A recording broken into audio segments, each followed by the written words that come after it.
News 18 India। पशुपालकों को दूध के अलावा गोबर से भी कमाई के अवसर दे रहे हैं। हमारे जो ये डेयरी प्लांट है, इनमें गोबर से बायो सीएनजी बने और इस प्रक्रिया में जो जैविक खाद है वो कम दाम पर किसानों को मिले, इस पर काम हो रहा है। इससे प्राकृतिक खेती को और बल मिलेगा। गंगा जी के किनारे प्राकृतिक खेती करने का चलन वैसे भी अब बढ़ रहा है। आज गोवर्धन योजना के तहत गोबर हो, दूसरा कचरा हो, उससे बायोगैस, बायो सीएनजी बनाई जा रही है।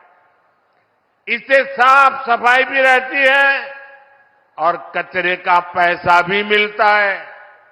साथियों, ये हमारे काशी तो कचरे से कंचन बनाने के मामले भी है, एक मॉडल के रूप में देश के सामने आ रही है। आज ऐसे एक और प्लांट का लोकार्पण यहां हुआ है। ये प्लांट प्रतिदिन शहर से निकलने वाले 600 टन कचरे को 200 टन चारकोल में बदलेगा।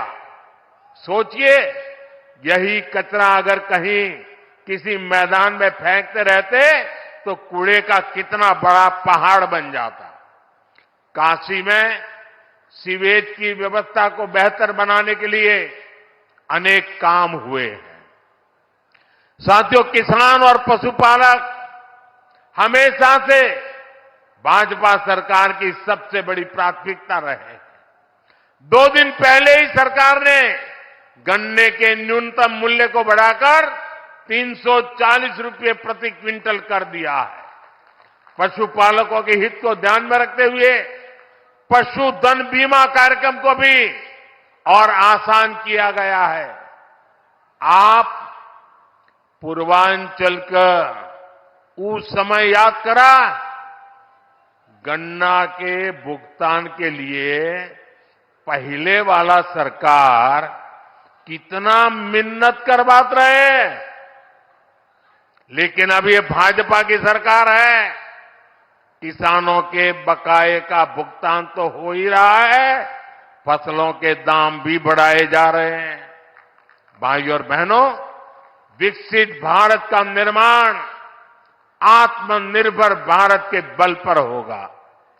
अपनी जरूरत का हर सामान बाहर से आयात करने से विकसित भारत नहीं बन सकता। पहले की सरकार और हमारी सरकार की सोच में यही बड़ा अंतर है। आत्मनिर्भर भारत तभी होगा जब देश की हर छोटी छोटी शक्ति को जगाया जाए, जब छोटे किसानों, पशुपालकों, कारीगरों, शिल्पकारों, लघु उद्यमियों को मदद दी जाए। इसलिए मैं लोकल के लिए वोकल रहता ही हूं, और मैं जब वोकल फॉर लोकल कहता हूं तो ये उन बुनकरों, उन छोटे उद्यमियों का प्रचार है जो लाखों रुपए खर्च करके अखबारों और टीवी पर विज्ञापन नहीं दे सकते। स्थानीय उत्पाद बनाने वाले ऐसे हर साथी का प्रचार मोदी खुद करता है। देश के हर छोटे किसान, हर छोटे उद्यमी का एम्बेसडर आज मोदी है। जब मैं खादी खरीदो, खादी पहनो का आग्रह करता हूं तो गांव गांव में खादी से जुड़ी बहनें, दलित, पिछड़े, उनके श्रम को बाजार से जोड़ता हूं। जब मैं देश में बने खिलौने खरीदने की बात करता हूं तो इससे पीढ़ियों से खिलौने बनाने वाले परिवारों का जीवन सुधरता है। जब मैं मेक इन इंडिया कहता हूं तो मैं इन छोटे और कुटीर उद्योगों पर हमारे एमएसएमई के सामर्थ्य को नई बुलंदी देने का प्रयास करता हूं। जब मैं देखो अपना देश कहता हूं तो मैं अपने ही देश में टूरिज्म को बढ़ावा देता हूं। इससे स्थानीय लोगों का रोजगार, स्वरोजगार कैसे बढ़ता है, ये हम काशी में अनुभव कर रहे हैं। जब से विश्वनाथ धाम का पुनर्निर्माण हुआ है, तब से करीब करीब 12